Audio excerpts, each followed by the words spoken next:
lo primero que yo les quiero preguntar a ustedes, ¿a qué les suena cuando escucharon la literatura mexicana de los 70? ¿En qué pensaron? ¿Han leído autores de los 70? Quizás a Jorge Ibargüengoitia, a lo mejor. Sí, vamos a hablar un poquito de él. Ok, no ubican mucho, ¿no? Como esta década. Entonces, bueno, les voy a ir presentando poco a poco lo que preparé y les explico cuál es la idea de toda la charla. Y bueno, creo que no hace falta que me presente porque ya me conocen. Soy Jesús Nieto. Y vamos a comenzar esta plática sobre literatura mexicana de los 70. La primera pregunta es ¿por qué los 70? O sea, ¿por qué escoger ese rango, ¿no? Una década? Como en muchos casos pasa que no podemos empezar los 70 sin hablar un poco de los 60, y desde luego que esa oleada de los 70 no se acaba en los 70, se sigue y se come parte todavía como su inercia hasta los 80. Pero ¿por qué es interesante hablar de los años 70? Porque es una década en la cual se van a terminar de consolidar una serie de propuestas narrativas bien concretas. Nosotros en la clase de experiencia artística hemos hablado mucho del arte de la fotografía, del arte de la cinematografía, un poco de la música, ¿no? Y en todos estos casos siempre está esta tensión entre las ideas que tiene una persona como el artista o la artista en particular y todo lo que está pasando a su alrededor. Entonces, bueno, ¿qué pasó en los 60 que va a preparar esta década de la literatura de los años 70? Que justo ahorita estos años, estas obras empiezan a cumplir sus 50 años. Y entonces vienen los cincuentenarios, ¿no? de varias de estas novelas, obras de teatro, libros de poemas. Los años 60 son súper convulsos, ustedes lo saben, no solo en México, aunque también en México. Movimientos estudiantiles en Europa, en Estados Unidos y en México. Tenemos también, además de los movimientos estudiantiles, muchas manifestaciones de protesta en otros ámbitos. Tenemos, por ejemplo, la lucha del ecologismo en California, ¿no? Que tiene como un empuje particular en esos años. Tenemos todo el rollo de la contracultura, ¿se acuerdan que hablábamos un poquito de la contracultura? Pues tenemos todo este rollo de los hippies, el hippie power, el flower power, todas estas manifestaciones también del rock. Y eso va a afectar, por supuesto, la manera en la que se está escribiendo literatura en México. ¿Qué otro factor es importante? Bueno, ahorita vamos a hablar de varias autoras, y los años 70 justamente son ya una época en la cual se empiezan a ver cada vez más libros en las librerías escritos por mujeres. Entonces, desde luego que toda esta cuestión de la liberación femenina va a ser importante. Entonces, se los voy a plantear así. Yo, como lo preparé, es una exposición de 6 autores y autoras mexicanas. Primero vamos a ver 2 que tienen como que todavía un pie en la tendencia anterior, digamos, como en la gran tendencia anterior, que es la literatura del llamado medio siglo. Son Rosario Castellanos e Inés Arredondo. ¿Por qué se habla de literatura de medio siglo? Bueno, pues porque se empiezan a manifestar todas estas poéticas, todas estas visiones de la literatura en los años 50, justo a la mitad del siglo. Y hay concretamente un fenómeno interesante, que es, en esos años 50 se va a inaugurar la Casa del Lago en Chapultepec. Ustedes ubican el bosque de Chapultepec, el castillo de Chapultepec. Si vieron Bardo, pues ahí se acordarán, tendrán fresco las imágenes del castillo. Bueno, en la Casa del Lago es una casa muy bonita que pertenece a la UNAM, y allí van a fundar una especie de centro cultural, y va a aparecer Juan José Arreola, que es originario de Jalisco y que ya era un autor muy reconocido, que además tenía varios talleres literarios a los cuales van a pertenecer algunos de los autores de los cuales vamos a hablar. Y en esos años también está su gran amigo, su compadre, Juan Rulfo, también jalisciense y autor de Pedro Páramo, ¿no? Pedro Páramo. Bueno, entonces esa es la tendencia de la que venimos, ¿no? De esta literatura que se va a institucionalizar como gran literatura mexicana. Tenemos a Rulfo y tenemos a Arreola como 2 figuras fundamentales. Arreola más cuentista que novelista, por ahí tiene una novela que se llama La Feria, no es su libro más famoso, es sobre todo un gran cuentista. Y estos autores pues tienen una relevancia en el medio literario mexicano. Rulfo cita El Brinco, se va a traducir muchísimo al extranjero, lo van a premiar en el extranjero y sobre todo lo van a difundir muchísimo, lo van a traducir al chino, al polaco, a un montón de idiomas y se va a dar a conocer por todos lados con esta novela de Pedro Páramo. Entonces ellos están en esa generación del medio siglo y allí aparecen dos autoras muy interesantes. La primera de la que voy a hablar es Rosario Castellanos, que yo creo que ustedes han oído hablar de ella, ¿no? ¿Alguien suena? Rosario Castellanos. ¿Qué sabemos de Rosario Castellanos? Rosario Castellanos es una escritora que empieza a publicar desde los años 40, de hecho. Y justo es una transición interesante, porque ella, sus primeras novelas son muy del costumbrismo. Está como muy inserta en la lógica de hablarnos de las comunidades chiapanecas, ¿no? Ella es de Chiapas. Y entonces, en sus primeros libros, su primera novela, su primer libro de cuentos, van a aparecer personajes de ese mundo rural y de los pequeños pueblos de Chiapas. Rosario Castellanos va a publicar estos primeros libros muy en la lógica del costumbrismo, del indigenismo.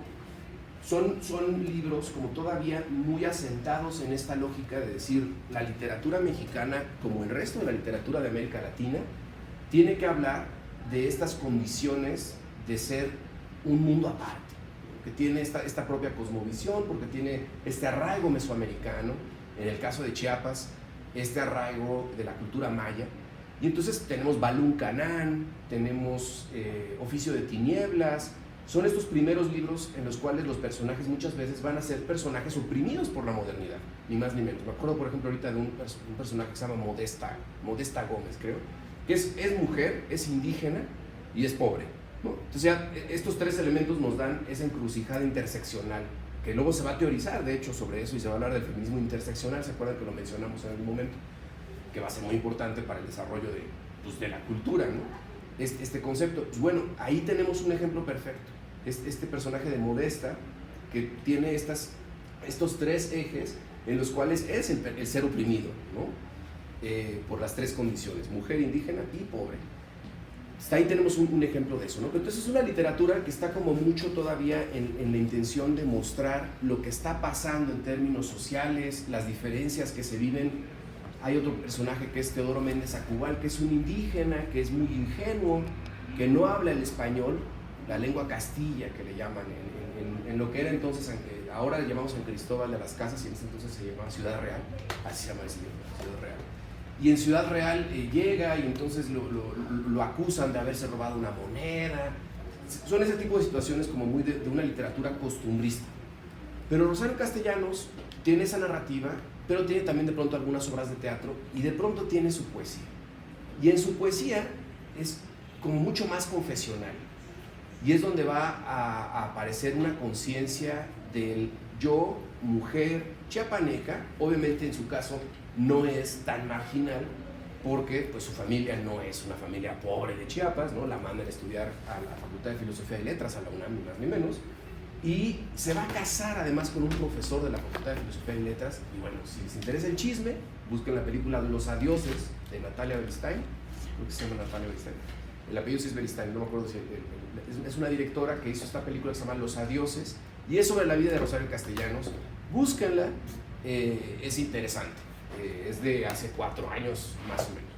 Bueno, Rosario Castellanos, por ejemplo, entonces tiene, además de sus poemas, que es quizás lo mejor de Castellanos en términos literarios, también tiene todos estos ensayos sobre el ser mujer y sobre el ser mujer en México. Bueno, esta compilación se llama Mujer que sabe latín. ¿Alguien ubica ese refrán? ¿Sabe cómo termina?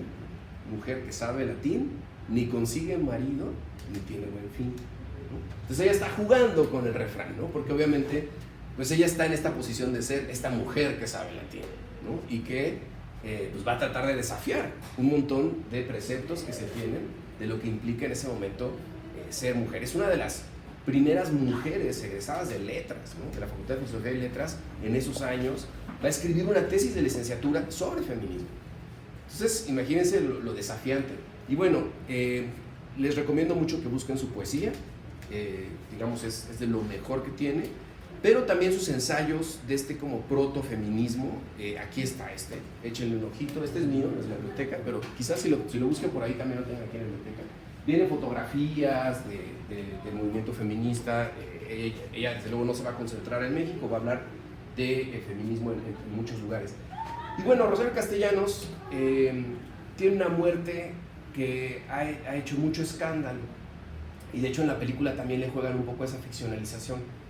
El otro día leí un artículo que decía: ¿por qué se piensa muchas veces que Rosario Castellanos se suicidó si realmente no hay elementos así como de peso? Ustedes que son psicólogos me van a dar quizás la razón. No hay elementos de peso para pensar. O sea, ¿había una depresión? No. ¿Había un tema, como decir ella, razones para que quisiera morirse? En ese momento ella era embajadora de México en Israel. Digamos, es interesante porque justo la generación de medio siglo todavía son figuras políticas importantes, ¿no? O sea, Rosario Castellanos, embajadora de México en Israel.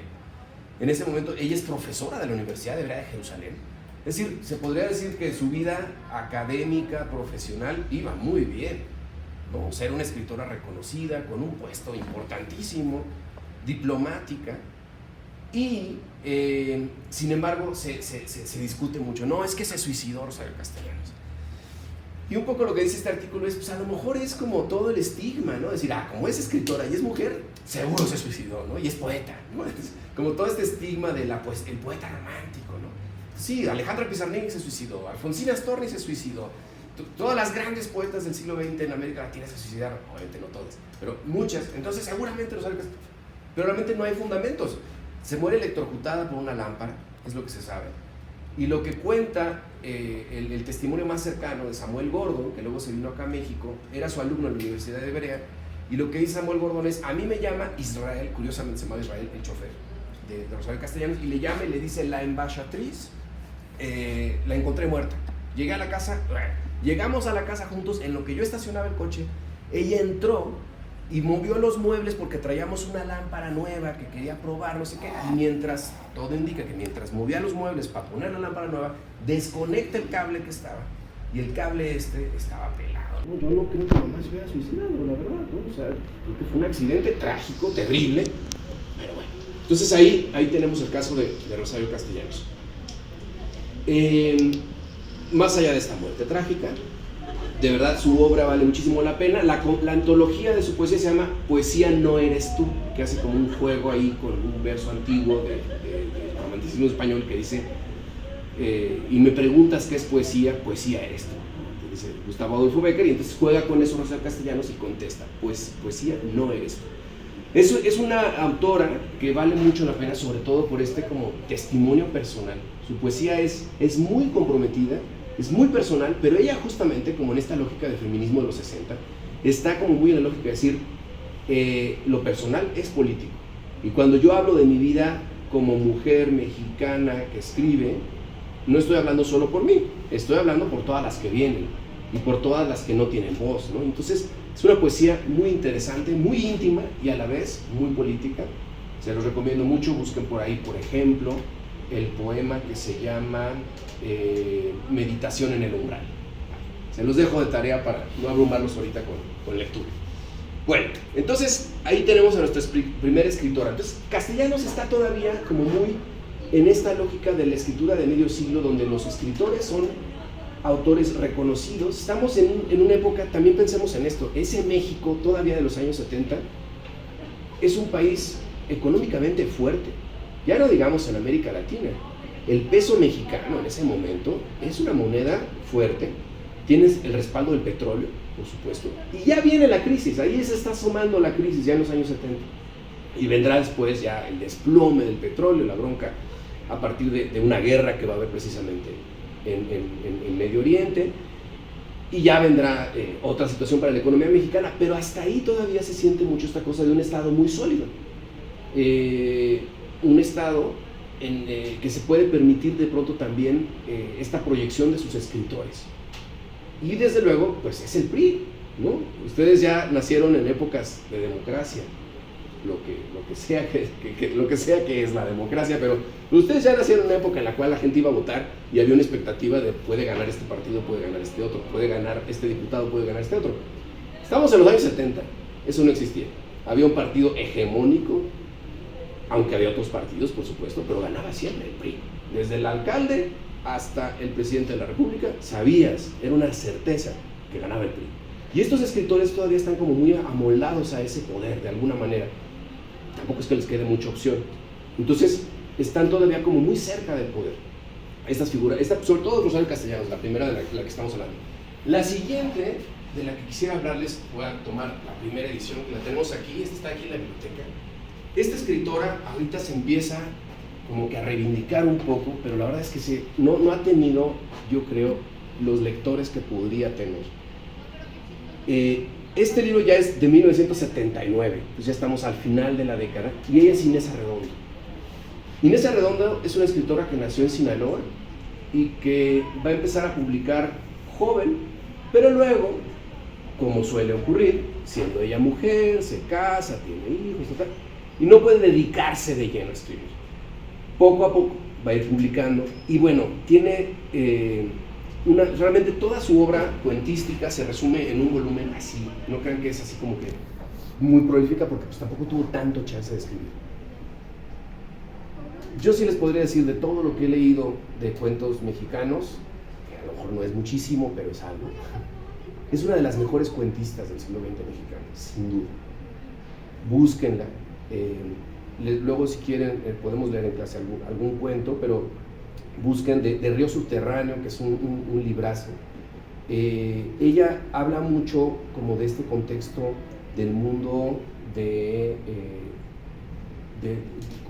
lo rural, pero ya no desde este lugar de castellanos, del costumbrismo, de querernos mostrar cómo se vive en México, ¿no? Como con esa intención, sino más bien una cuestión de encontrar estas historias muchas veces muy oscuras, muy sombrías, como una especie de gótico, pero en estos paisajes pues mexicanos, ¿no?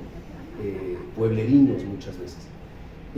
Es probablemente nuestra mayor cuentista, así se los pongo así de simple, ¿no? Es probablemente nuestra mayor cuentista, Inés Arredondo. Ella además publica este libro en una editorial que me interesa mencionar un poquito porque está ahí muy presente en todos estos años. Resulta que si ustedes recuerdan, cuando la guerra civil en España, ¿se acuerdan que vimos del Guernica? ¿No? ¿Se acuerdan de la guerra civil? Bueno, cuando se termina la guerra civil y empieza ya el régimen de Franco, muchos españoles que tuvieron la oportunidad de ir se fueron. Y ese es el caso de Joaquín Díez Canedo. Joaquín Díez Canedo es un joven que había estado en la guerra civil, había participado luchando, y llega a México bastante joven, llega a estudiar en la Facultad de Filosofía y Letras, y de ahí va a fundar una editorial que se va a llamar Joaquín Mortis. Y Joaquín Mortis se llama así la editorial porque durante los años como más pesados de la guerra y posteriores a la guerra, él le mandaba cartas a su familia. No se puede venir con toda su familia, se viene solo y luego pues van poco a poco repatriando, ¿no? a su familia. Les mandaba cartas, y para no suscitar suspicacias, él sus cartas, en vez de firmarlas con su nombre, firmaba Joaquín M. Ortiz. Entonces como que pasa desapercibido porque no es su apellido real, no es Díez Canedo. Entonces así firmaba Joaquín M. Ortiz, y se le queda la idea esta del M. Ortiz y dice, así se va a llamar la editorial.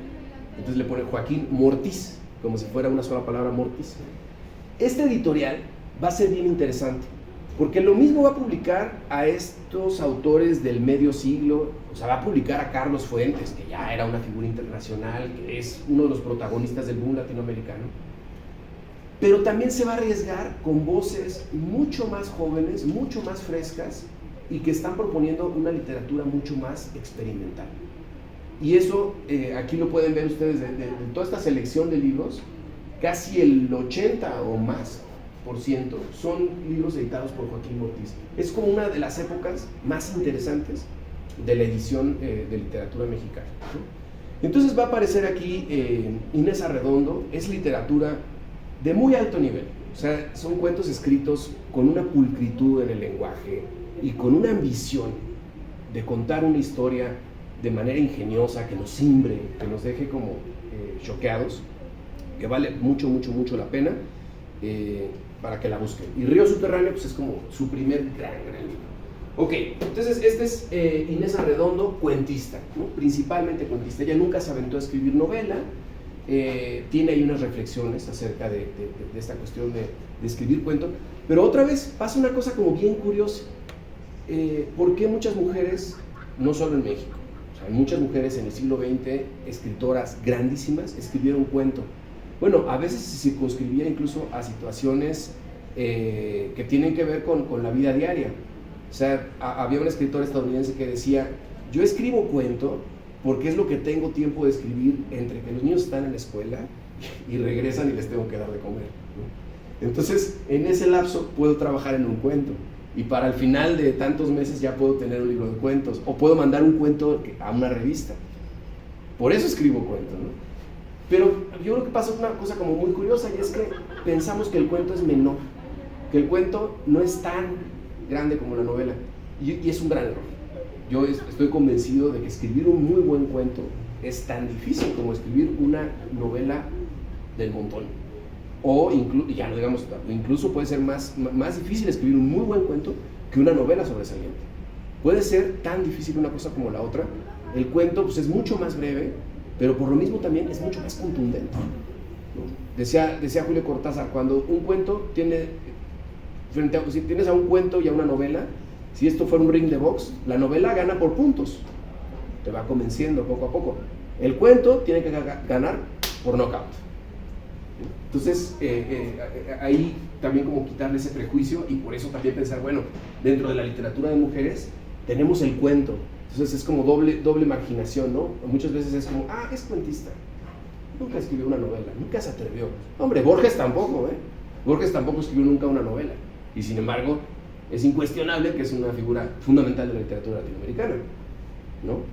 Entonces, quítense ese prejuicio si es que lo tienen y láncense a leer los cuentos de Inés Arredondo. Ok, bueno, la siguiente persona de la que vamos a hablar, y por ese motivo pusimos esta cuestión de más allá de la onda, es José Agustín. José Agustín es un caso bien particular porque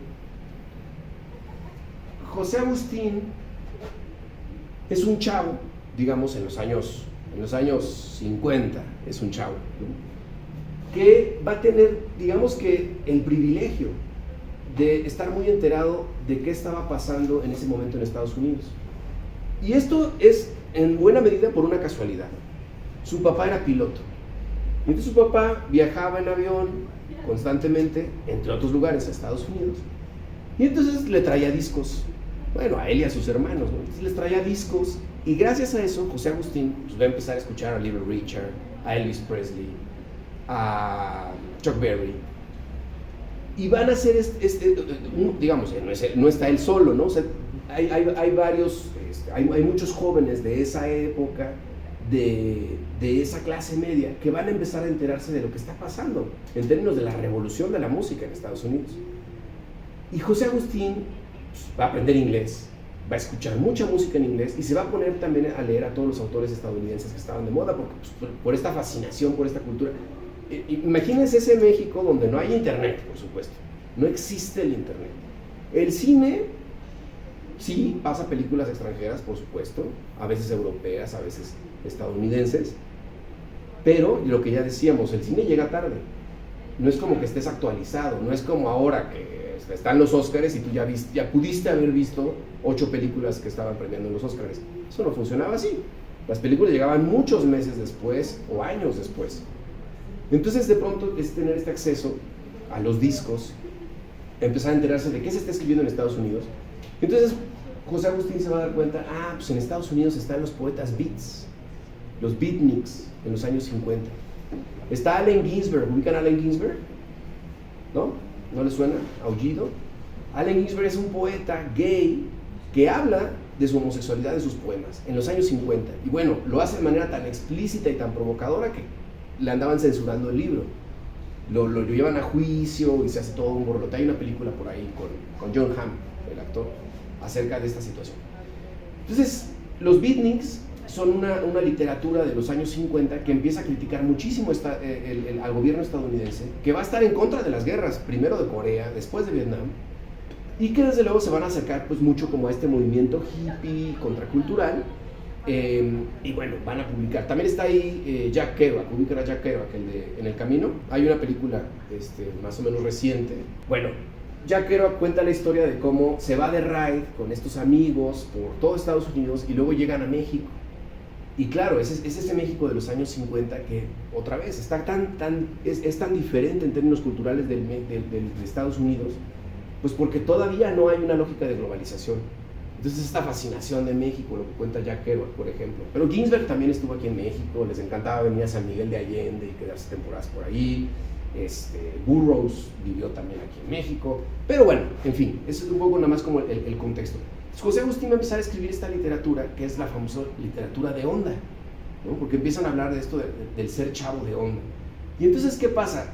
El gran mérito de José Agustín es perderle el respeto a la solemnidad de la literatura y empezar a escribir de manera, ahorita les paso yo para que le echen un ojito, lo acabo de conseguir de segunda mano, es una primera edición de esta novela Se está haciendo tarde, final en Laguna, y entonces van a escribir esta literatura que va a chocar muchísimo porque usa un lenguaje, pues como hablaban los chavos en el ambiente. Eso lo va a hacer literatura José Agustín. Entonces van a aparecer muchas palabras en inglés, van a aparecer como formas como novedosas de usar el español también. Y todo este rollo que tenemos ahora, que seguimos usando el qué onda, viene como de esas épocas, ¿no? del estar en la onda. Escuchaban música que además luego fue prohibido el rock en los años 70, justamente. Ese es otro elemento ahí interesante. En 1971 hay un festival en Avándaro, en Valle de Bravo. ¿Les suena? ¿Vieron Rompan Todo? El documental del cine del rock latinoamericano.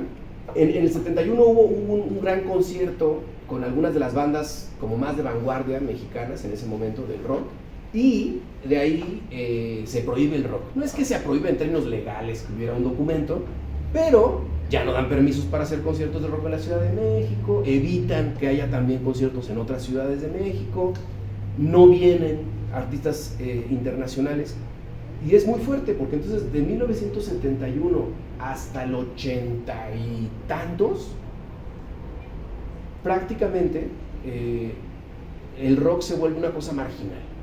Y además es como una cosa de ay, estos nacos escuchan rock, ¿no? Entonces se vuelve así como muy al margen. Y se ve mal escuchar rock.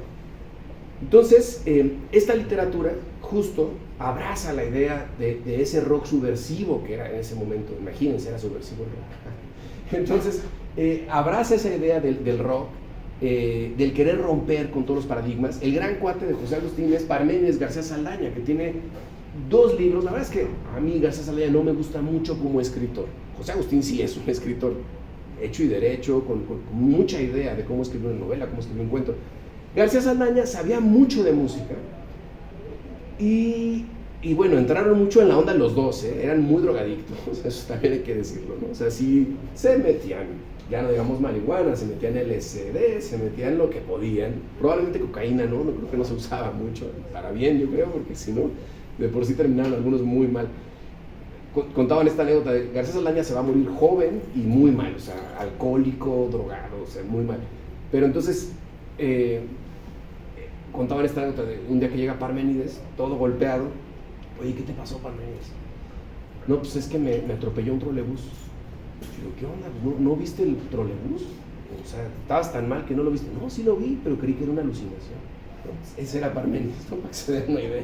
No, un personaje que termina muy mal, realmente en la pobreza, muy dañado por las drogas, dependiente, etc. José Agustín, además de esta novela, bueno, él realmente siguió escribiendo hasta los años 90, 2000. Hace poquitito salió una película que se llama Me estás matando, Susana. No sé si alguien la vio, con Gael García. ¿No?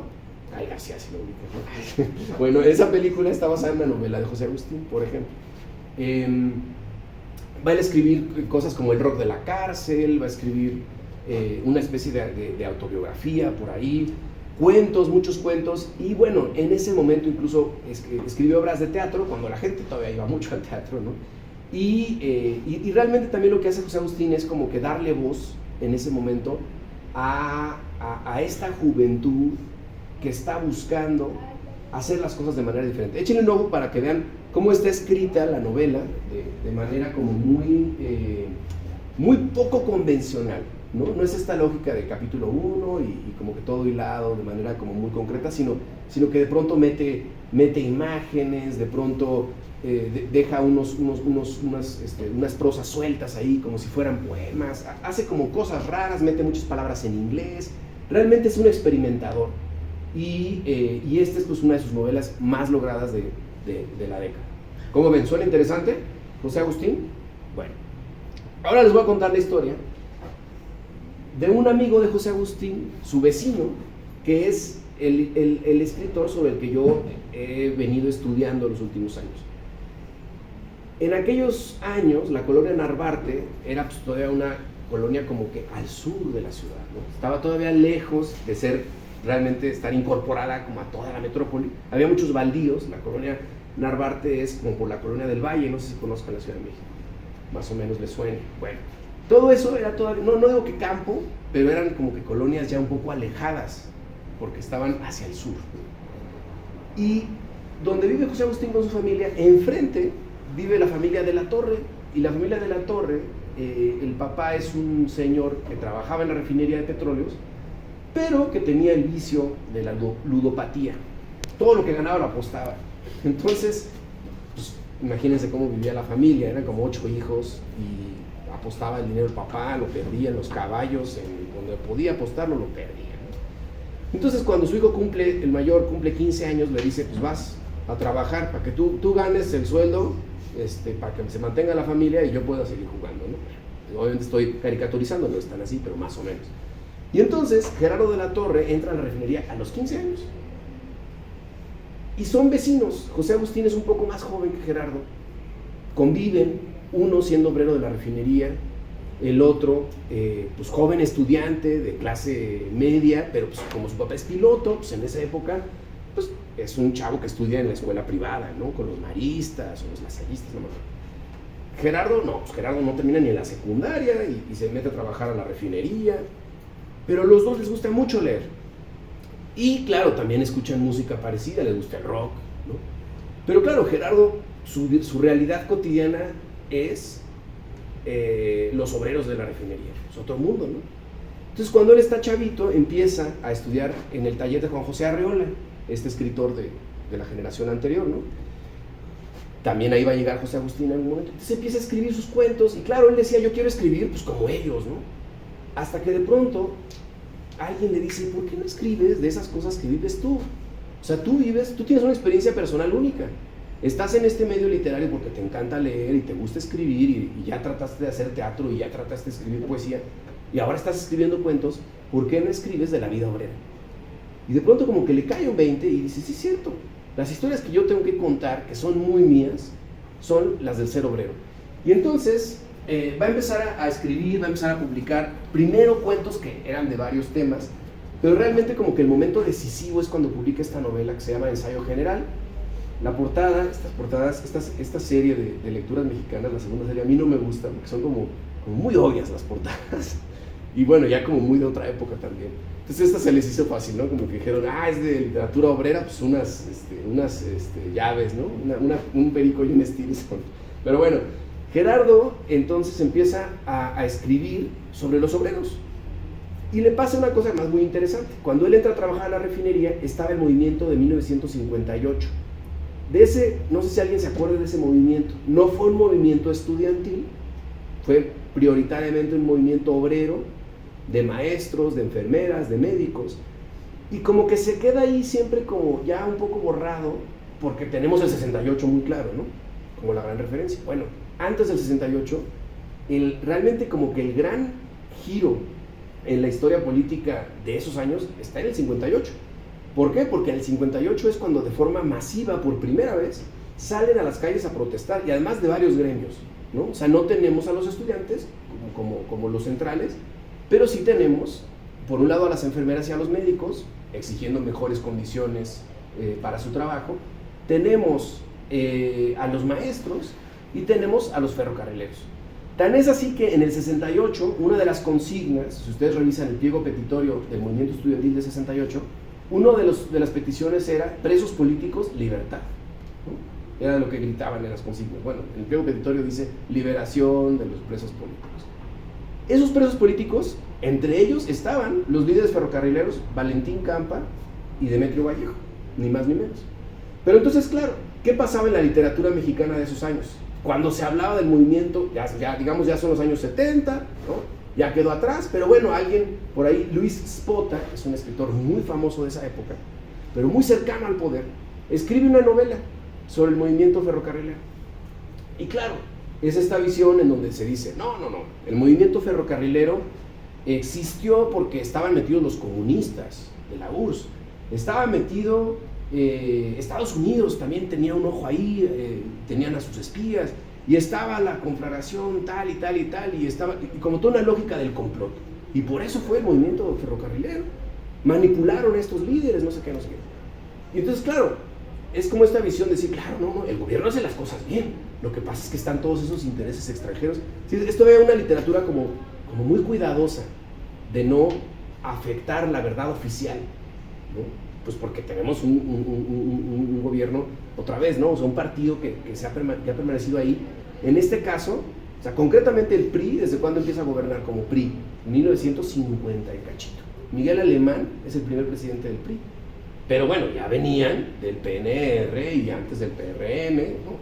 Entonces, en realidad, pues ya llevábamos como que varias décadas en este régimen postrevolucionario.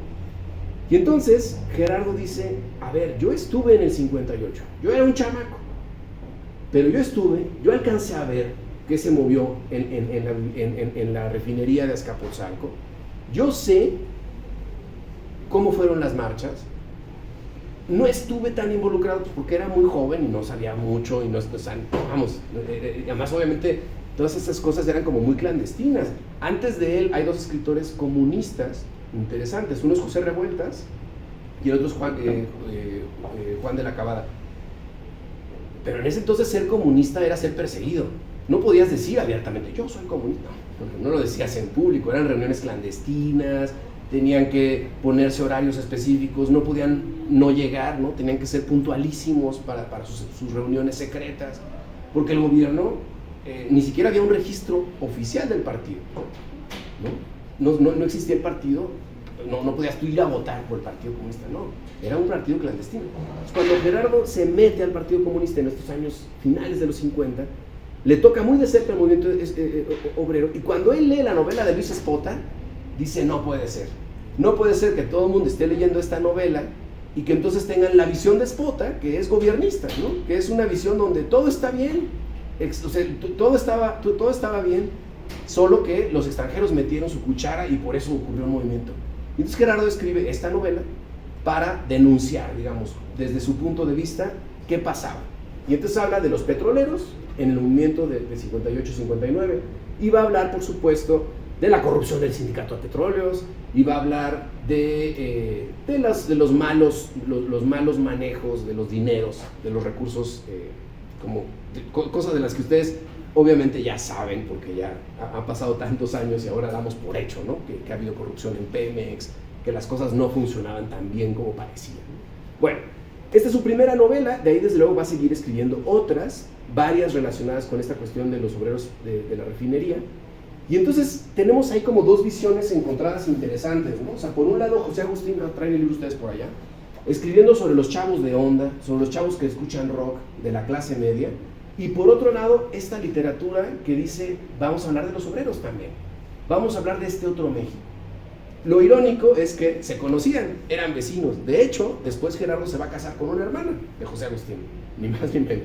Entonces eran realmente muy cercanos, estaban leyendo los mismos libros, ¿no? Tenían los mismos modelos, pero lo bonito es que es una literatura que está desafiando las maneras tradicionales. ¿Y quién le va a dar cabida a nuevas voces? Joaquín Mortis, la editorial esta que está arriesgando tanto que, fíjense, Joaquín Díez Canedo va a publicar, nada más lo menciono como paréntesis, va a publicar novelas de españoles que no pueden publicar en España. ¿Por qué? Pues porque el régimen franquista tiene una censura mucho más agresiva que el régimen mexicano, todo hay que decirlo, ¿no? Se podrán decir muchas cosas, pero yo no creo que el PRI haya sido una dictadura, por mucho que se discuta el término. En México se podían publicar cosas. Y entonces, ¿qué pasa? Juan Marcé, Juan Goytisolo van a publicar sus libros en México porque es más fácil que alguien se los publique en México. Y bueno, tienes este editor español, además cómplice, ¿no? Y después, esas novelas hasta después van a llegar a España. Así de fácil. Entonces, a eso se arriesgaba de pronto Mortiz. Bueno, entonces nos falta dos autores que ya había considerado. El primero es el muy nuestro Jorge Ibargüengoitia. ¿Quién ha leído un cuento, alguna novela, una obra de teatro de Jorge Ibargüengoitia? O a lo mejor han visto alguna película adaptada. También está por ahí Dos Crímenes, ¿no? Bueno, La Ley de Herodes no está basada en Ibargüengoitia. Tiene un poco el espíritu, pero no tiene que ver. ¿Saben cuál es La Ley de Herodes? La Ley de Herodes. La película. Sí. No, pero el dicho ¿por qué es La Ley de Herodes? ¿Alguien sabe? Exactamente. Bueno, eso Ibargüengoitia lo usa en un cuento donde se ríe de este personaje que quiere pedir una beca en el extranjero y lo hacen pasar por un montón de situaciones para poder tener la beca. Una de las cuales es una revisión anal. Y entonces por eso es La Ley de Herodes, ¿no? Porque ¿quieres la beca? Te tienen que revisar. Y de ahí viene el chiste, ¿no? Pero bueno, eso no tiene que ver con la película, en realidad. Nada más retoman el título. Ibargüengoitia tiene esta cosa de que es un escritor que está desafiando la manera de escribir literatura, pero desde otro lugar. No tanto desde la propuesta narrativa súper novedosa, ¿no? Como si están experimentando a lo mejor José Agustín, Inés Arredondo, sino más bien desde esta distancia que él le chocaba que se dijera que era un humorista. Él decía, mi interés no es hacer reír a la gente, y me choca que me digan que va a decir algo y seguro me voy a reír. A él le chocaba ese concepto. Sin embargo, lo que es cierto es que escribía comedia, y escribía comedia no en un sentido peyorativo, para nada, ¿no? La buena comedia es gran literatura y gran cine, ¿no? O sea, ahí tenemos a Molière, ¿no? Pero ¿qué pasa? Escribe siempre desde esta ironía donde evidentemente se está burlando, y se está burlando de nosotros. Y yo diría, bueno, le tocó nacer en México y por eso hace una gran caricatura de México, pero si hubiera nacido en Japón, sería un caricaturista de la sociedad japonesa, ¿no? O sea, tenía este talento para poner una distancia y poder hacer ver todo lo que pasaba a su alrededor como algo ridículo, ¿no? Entonces, bueno, Ibargüengoitia en estos años va a publicar Dos Crímenes, que es una novela medio policial, pero que en realidad es un pretexto para contar ahí una aventura amorosa. Y va a publicar Estas ruinas que ves, si tienen oportunidad, léanla, porque es muy divertida, obviamente. O sea, este estilo irónico de Ibargüengoitia. Yo debo decir que no creo que sea una gran novela, pero es un libro muy divertido, ¿no? Y es un libro que retrata muy bien nuestro mundo. Todavía hoy uno se alcanza a dar cuenta que está hablando de Guanajuato. Habla de Guanajuato, sobre todo en este caso de la ciudad de Guanajuato, que la llama Cueva, ¿no? Y entonces él crea como todo este universo donde uno alcanza a ver que está hablando de Guanajuato y de la región del Bajío, pero sin mencionarlo como tal, ¿no? Entonces Cuébano, Pedrones, Plan de Abajo, son los nombres que les da a este universo. Estas ruinas que ves causó su escándalo cuando se publicó, porque muchos profesores de la Universidad de Guanajuato se vieron retratados en la novela. Dijeron, híjole, pues aquí está hablando de fulanito, ¿no? Entonces, imagínense todo el cotilleo. Más allá de eso, es un escritor muy agudo. Yo creo que su mejor libro, bueno, no solo lo digo yo, lo dice mucha gente, su mejor libro se llama Las Muertas, y es acerca de un fenómeno que pasó de mujeres a las que mataban y enterraban en un prostíbulo, creo que fue en Irapuato. Obviamente en la novela no se llama Irapuato, se llama de otra manera el lugar, pero es probablemente su gran novela, Las Muertas, muy interesante, y esa pues evidentemente no es tan cómica, ¿no? Sí tiene como esta ironía, pero no es como tan chistosa. Pero bueno, Ibargüengoitia siempre tiene esta cosa de que se puede reír mucho de nosotros mismos, ¿no? O sea, se siente como este espíritu Y a mí por eso me gusta, porque le quita toda la solemnidad. ¿Qué hace, por ejemplo, Los Relámpagos de Agosto?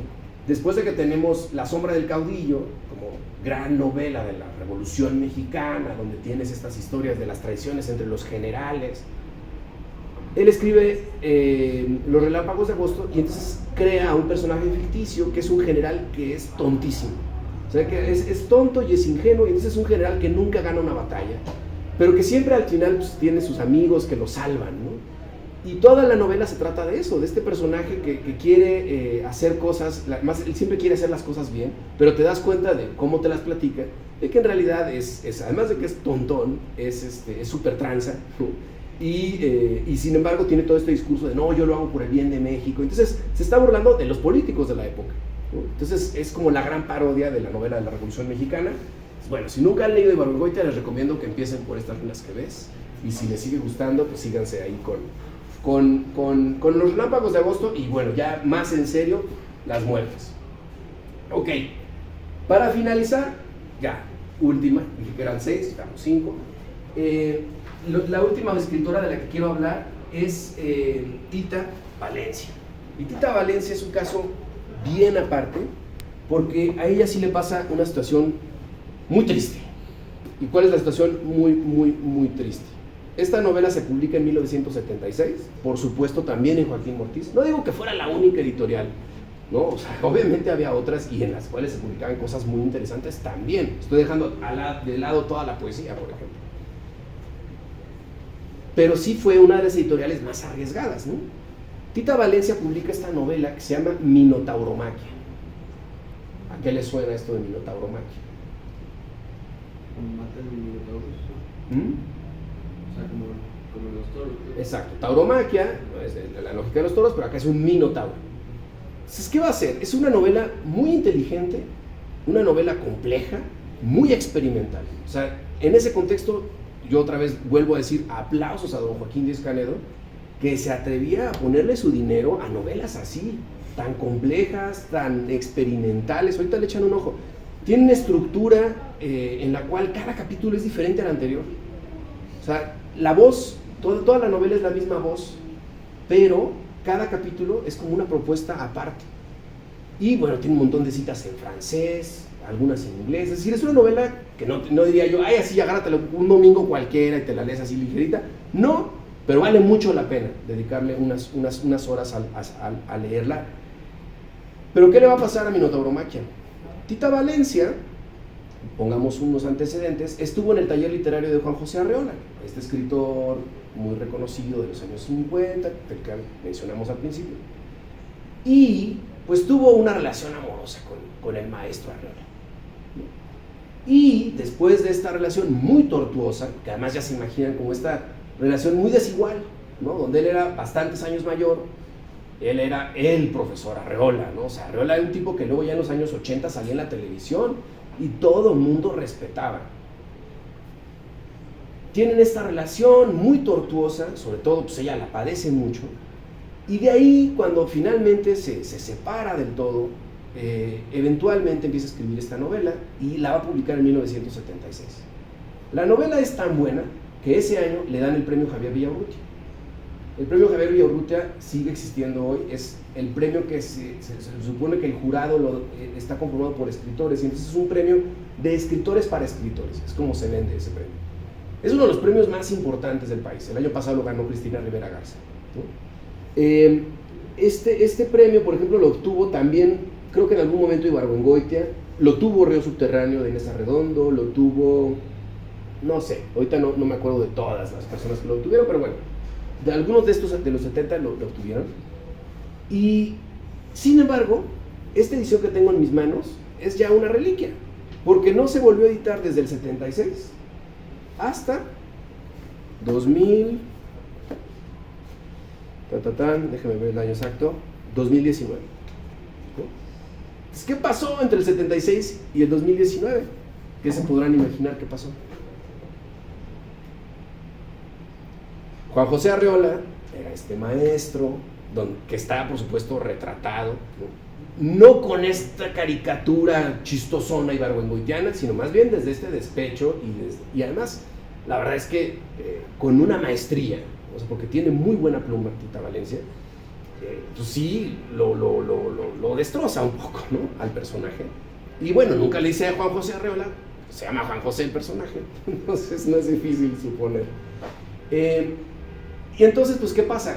Pues Juan José Arreola obviamente movió todos sus hilos para decir, oigan, no publiquen ya más cosas de esta muchacha, ¿no? Ahí les encargo. Y no solo él, ¿no? Gente como muy cercana a él que dijeron, oye, no, es que estas cosas no se pueden publicar, ¿no?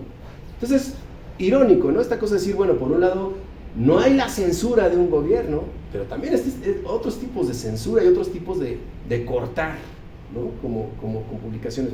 Entonces, ¿qué pasa? Este es un caso interesante porque si no existiera esta edición, yo les podría decir, no, pues búsquenla en bibliotecas y si tienen suerte un día en una librería de viejo se van a encontrar un ejemplar. Pero si no, ya no hay. Pero entonces justamente Tita Valencia es de las autoras que recupera esta colección que se llama Vindictas. Es un proyecto editorial de la UNAM que justamente se propuso esto, ¿no? Decir, a ver, ¿qué pasa? Hay muchos autores, pero bueno, aquí hay una consigna feminista en esta colección, ¿no? Es decir, a ver, hay muchas autoras que fueron reconocidas en su momento y que luego nadie las volvió a editar. ¿Qué pasó?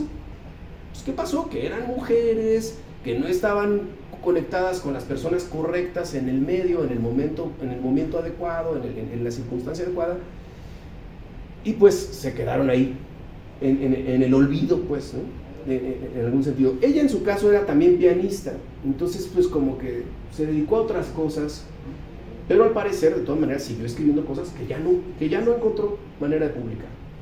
Entonces bueno, esta colección Vindictas en este segundo volumen justamente saca Minotauromaquia y es como un proyecto que dice, a ver, rescatemos del olvido a esta autora, es un gran libro, hay que leerlo, hay que darlo a conocer y claro, con las audiencias de ahora, ¿no? O sea, después del Me Too, pues perfecto, ¿no? Es como el gran momento de sacar a la luz estas cosas.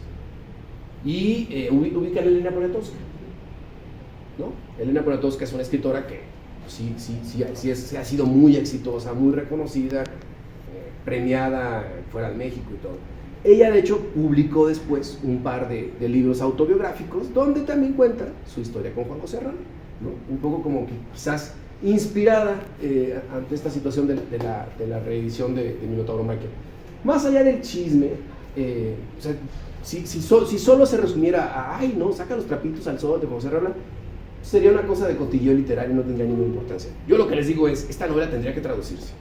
O sea, esta novela tendría que leerse en Francia, y tendría que leerse en Canadá, y tendría que leerse en Brasil. ¿Por qué? Porque es un gran libro, es una gran propuesta y es justo, y por eso quería yo como que cerrar con ella, es un ejemplo de este tipo de literatura experimental que está proponiendo, o sea, hay gente que se acerca a la ley y dice, es que esto no es una novela. Bueno, no es una novela convencional, no es una novela que diga, a ver, vamos a tener estos personajes y se va a desarrollar. No, es una novela juguetona, es una novela donde de pronto tienes un capítulo que es como una obra de teatro, de pronto hay un capítulo que parece un poema largo, es decir, sí, es una novela muy experimental y que además el subtítulo que ella pone es Crónica de un desencuentro, ¿no? Y entonces es una novela también, es un libro muy doloroso de leer, ¿no? Porque es todo el tiempo esta cosa de esta historia que no terminó de ser, ¿no? Entonces es bastante rudo de leer, si se los digo desde esta parte como más empática. Pero bueno, se las recomiendo mucho y además esta colección de Vindictas es muy barata. Lo difícil es encontrarlo. Cuando hay ferias de libro es donde se pueden conseguir. Pero estos libros, el más caro cuesta como 250. Y si llevan credencial, no, creo que no hacen descuentos de estudiante, pero hay novelas de 80 pesos. Esta, 130. O sea, yo siempre hago la comparación, o sea, 130. ¿Cuántos sixes te compras con 130? Ni uno te compras. Es decir, es muy poquito, ¿no? O sea, 130 pesos es 3 chelas en un antro, ¿no? Bueno, pues vale la pena, ¿no? por un libro. Bueno, entonces pues ahí ya concluyo con mi presentación. La idea era un poco tener así como una visión de diferentes voces, que desde luego no escogí a los autores como mucho más visibles. O sea, ninguno de estos, salvo, ¿quién será? No, es que ninguno de estos tiene como un reconocimiento internacional, digamos, en premios, o decir, son los primeros autores que te vienen en la cabeza cuando piensas en literatura mexicana. Pues no, ahí estaba Carlos Fuentes, ¿no? Carlos Fuentes sí, era una figura presente, también fue embajador de México en París, en Francia. Bueno, pero estos son autores que estaban apostando por una literatura novedosa, por una literatura fresca, rompedora de paradigmas. Y de alguna manera, pues son las bases de la literatura actual también. Entonces, pues ahí tienen, todos estos que están aquí son libros de la biblioteca. Son libros que ustedes pueden buscar, que pueden leer. Ahí está Angelina Muñiz, que es una novela sobre un judío que sale de la España del siglo XVI para Tierra Santa. Tienen, ¿qué más? Bueno, Crónicas de Carlos Monsiváis, ¿no? No es novela, no es cuento, es crónica periodística, pero bueno, Monsiváis, que escribió de una manera muy ingeniosa. Está, ¿qué más? Luisa Josefina Hernández, también rescatada en esta colección, y desde luego ahí está Ibargüengoitia, ni más ni menos. Entonces, pues bueno, no sé, ¿preguntas?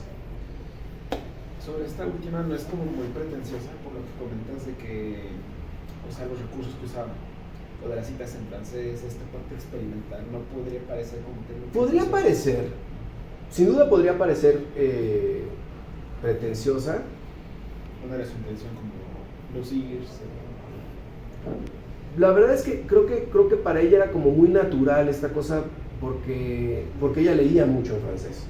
Y de hecho en algún momento habla de un viaje a Francia y así. Entonces como que creo que en esa lógica no es que se las quiera dar de culta, ¿no? Creo que es una cosa de decir, pues eso es lo que leían, ¿no? Y es lo que está como en el medio. Y de hecho no me acuerdo si en la edición de la UNAM pusieron las traducciones o si las dejaron todas así como están en el idioma original. No, creo que sí las dejaron así también, respetaron como está la novela original. También es cierto que no es que las citas te impidan leer la novela, ¿no? O sea, la novela se deja leer independiente de eso.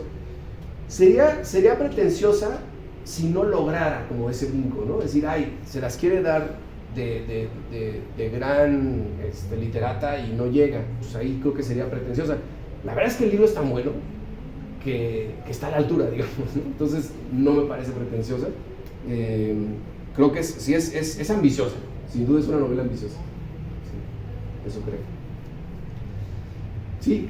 Su carrera entonces se frenó con este libro, o sea, porque dices que lo retoman y lo vuelven a sacar hasta ahora, 2017-18. Sí. Pero en su momento, cuando ese salió, ya no, bueno, por lo que dices el señor Agustín, que dijo, ya dejen de publicar a esta autora, pues digamos, ¿hay muchas más obras de ella o ahí sí hubo un freno total? Pues es que ya no publicó, o sea, creo que por ahí algún cuento, alguna cosa, textos ya no tan literarios de pronto, pero realmente sí fue un freno a su carrera durísimo. Pues, seguramente también fue un escándalo en el momento, no lo sé decir, pero sí me imagino que fue un escándalo. ¿Sí? ¿Qué libro recomendarías para introducirse a la literatura mexicana? Buena pregunta. Así como en general. Uno de los que presentaste hoy. Pues yo empezaría con Ibargüengoitia. Porque o sea, lo que tiene Ibargüengoitia es que es muy amable. O sea, no tiene esta cosa de parecer pretencioso, no tiene esta cosa de parecer... Eso es como que pareciera que te está contando un chisme. Y entonces, por ejemplo, tiene el de Los Pasos de López, que es sobre la independencia. Es divertido.